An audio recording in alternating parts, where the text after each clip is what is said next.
For thousands of years, some of the smartest people in the world have been asking themselves versions of the same question. Why do we like what we like? Is there a formula for beauty, for popularity, for human affinity? And the ancient Greeks said, yes, of course there is. It's the golden ratio, 1.62, et cetera, to 1. And then the Enlightenment thinkers said, yes, of course there is. It's Kant's theory of aesthetics. But today, we don't have the golden ratio, we don't have philosophers. We have Google and Facebook. We have advertisers. And in the advertiser formula, the first variable is always novelty.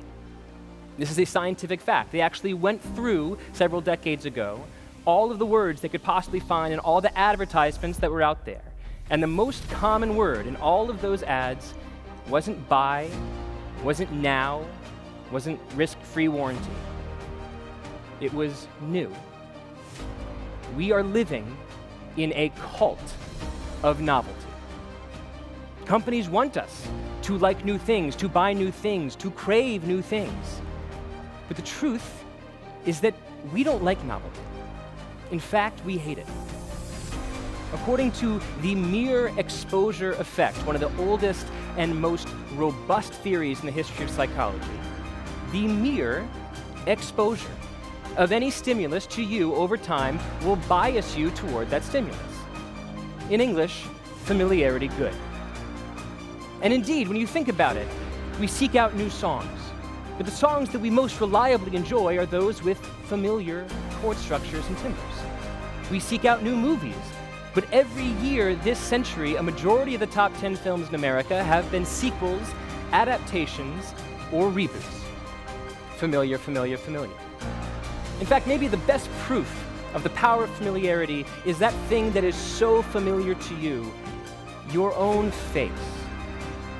It turns out that people prefer the face they see in mirrors to the face they see in photographs. Maybe you have a friend who complains constantly about how he or she looks in Facebook photos, but is often constantly admiring his or herself in the mirror. Well, this is not pure vanity. This is mere exposure effect. The face is slightly asymmetric. We see different versions when we see a reflection versus a photo. And if you're not a celebrity, then the version you're most used to seeing is not in a photograph, but rather in the most common reflection in the world, in a mirror. You prefer that version of your face, not because it's you at your most beautiful, but because it's you at your most familiar. In fact, the power of familiarity seems so deep that people think it must be written into our genetics. The evolutionary theory for the preference for the familiar is that if you're a hunter-gatherer and you're trawling the savanna of Africa and you see a plant or an animal and you recognize it, that's a very good sign that plant or animal has not killed you yet.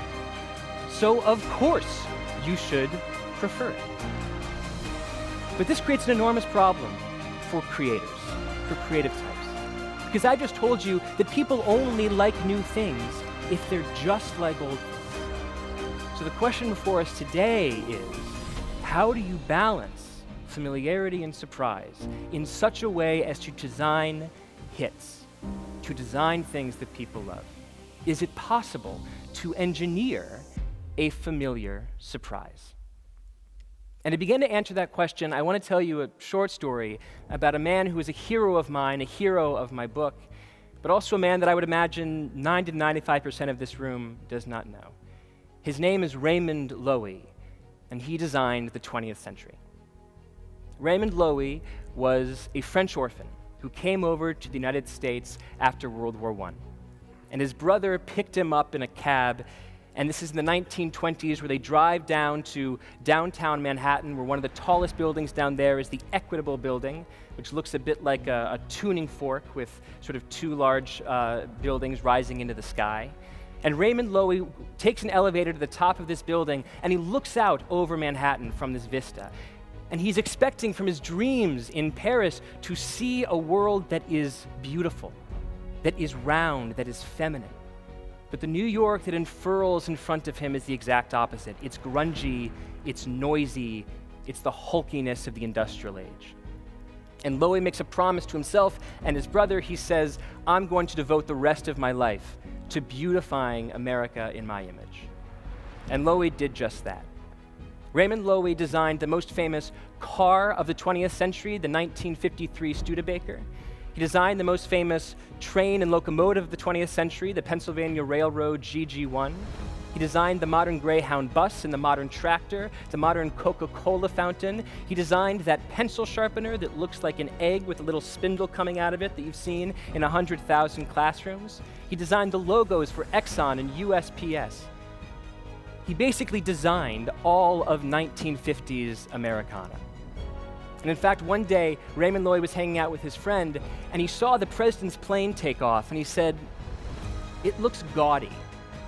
So President Kennedy invited Lowy to the Oval Office, where they sat on the floor and cut little papers until they achieved the perfect design for Air Force One. And in fact, the design that Raymond Lowy came up with there on the floor of the Oval Office with JFK still adorns the most famous plane in the world today.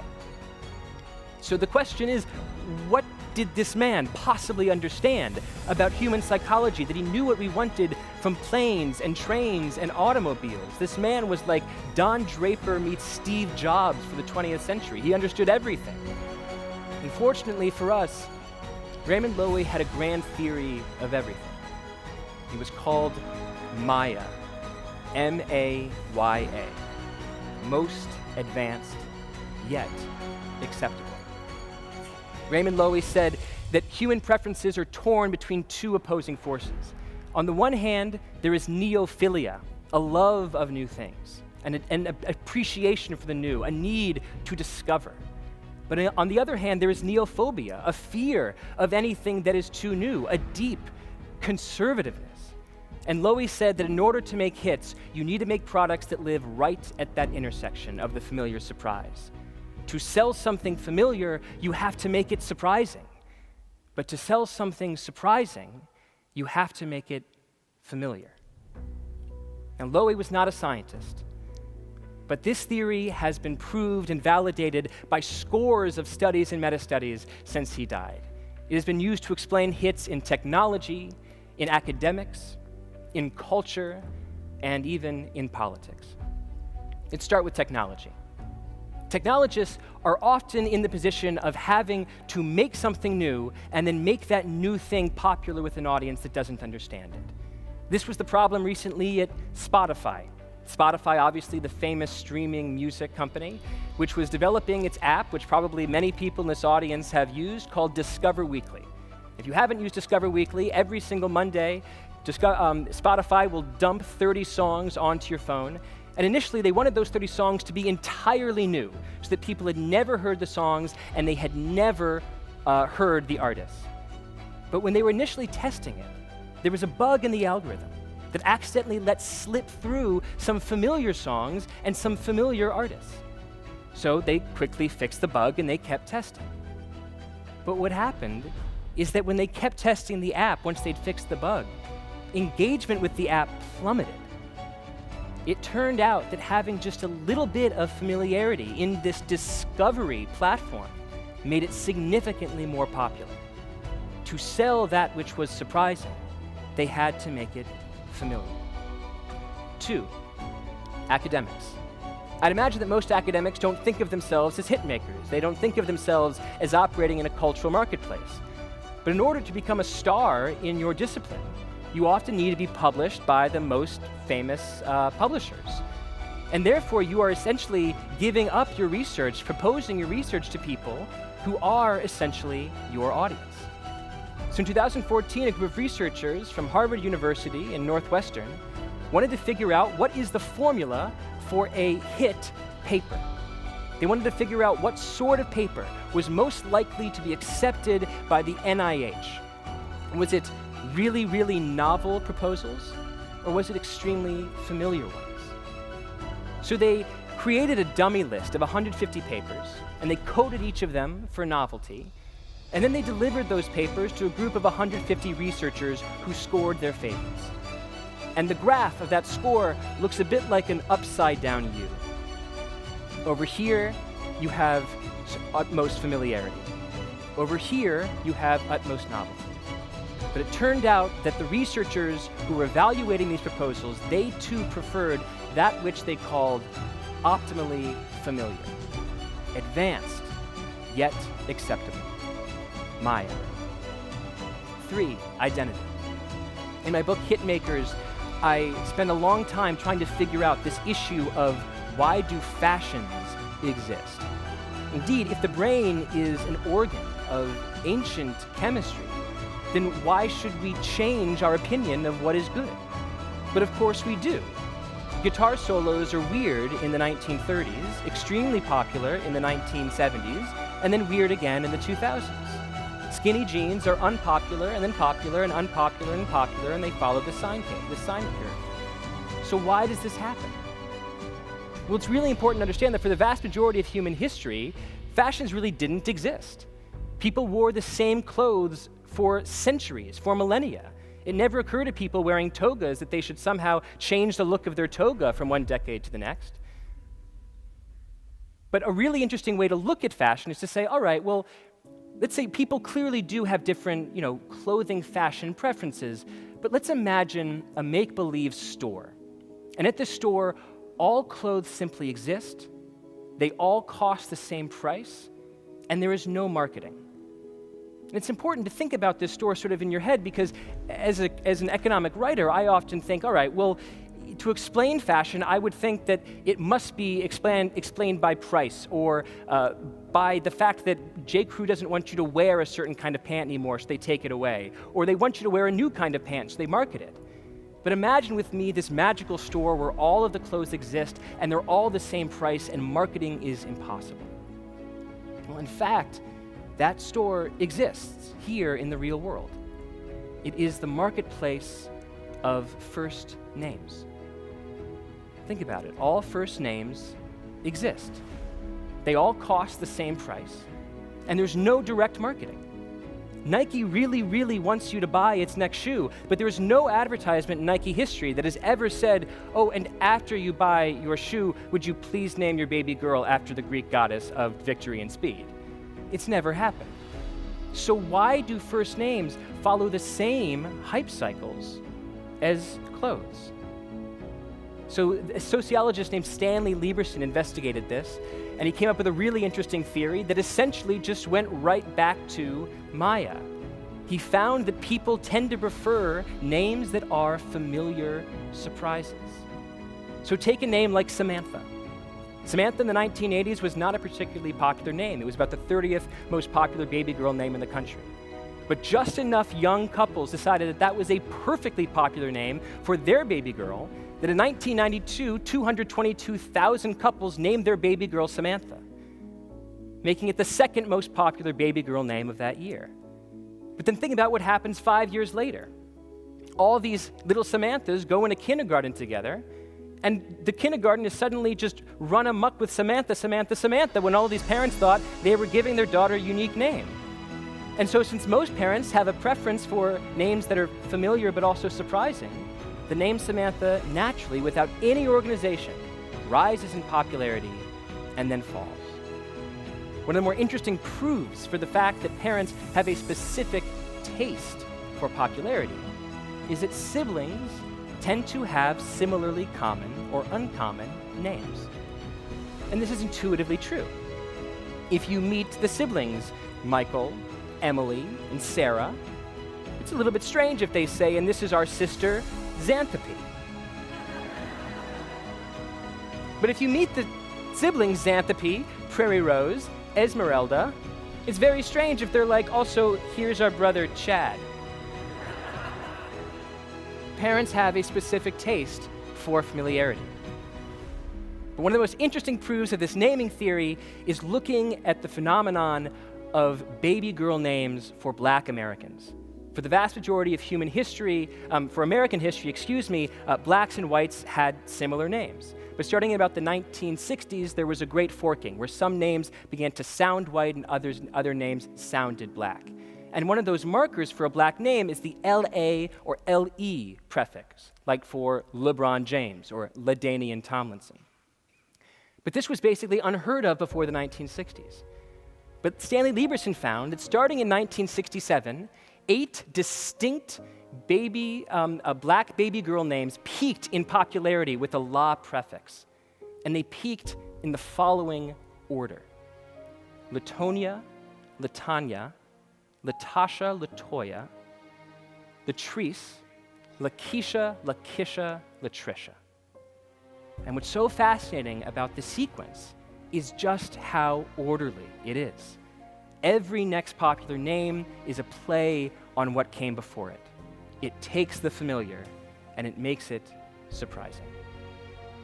Fourth, politics.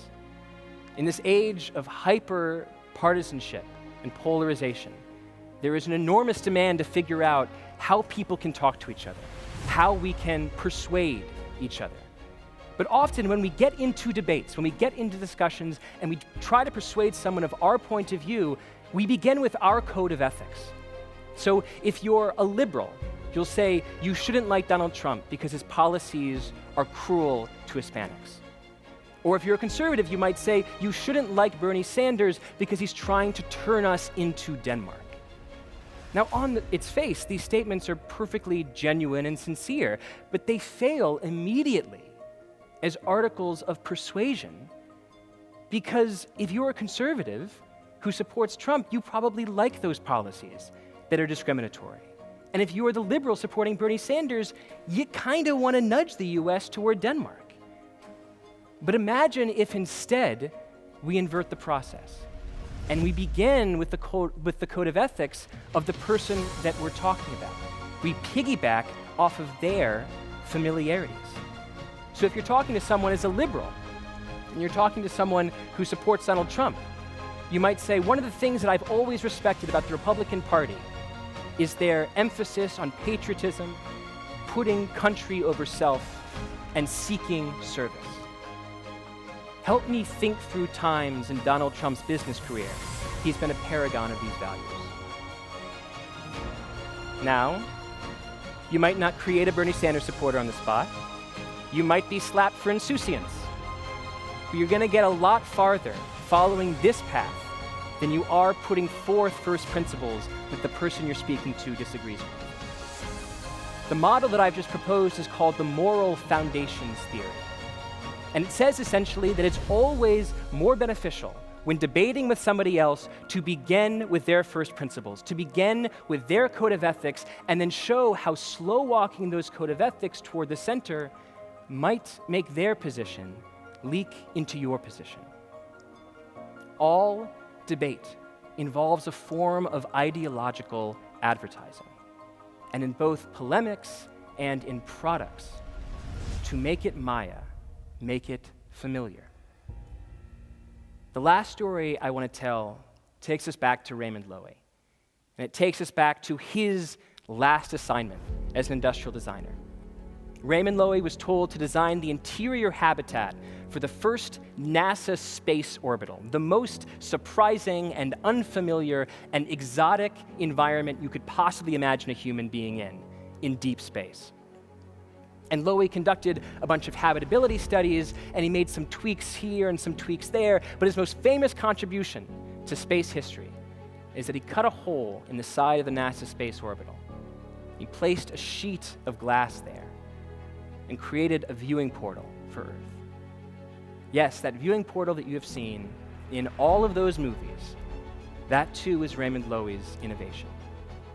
And I cannot think of a more perfect illustration for Maya or a more beautiful inspiration to creators everywhere, because it says that a window to a new world can also show you home.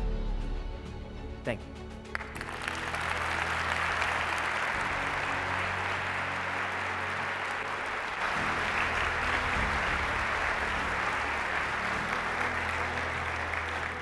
So Maya is just such an interesting concept with so many unique applications.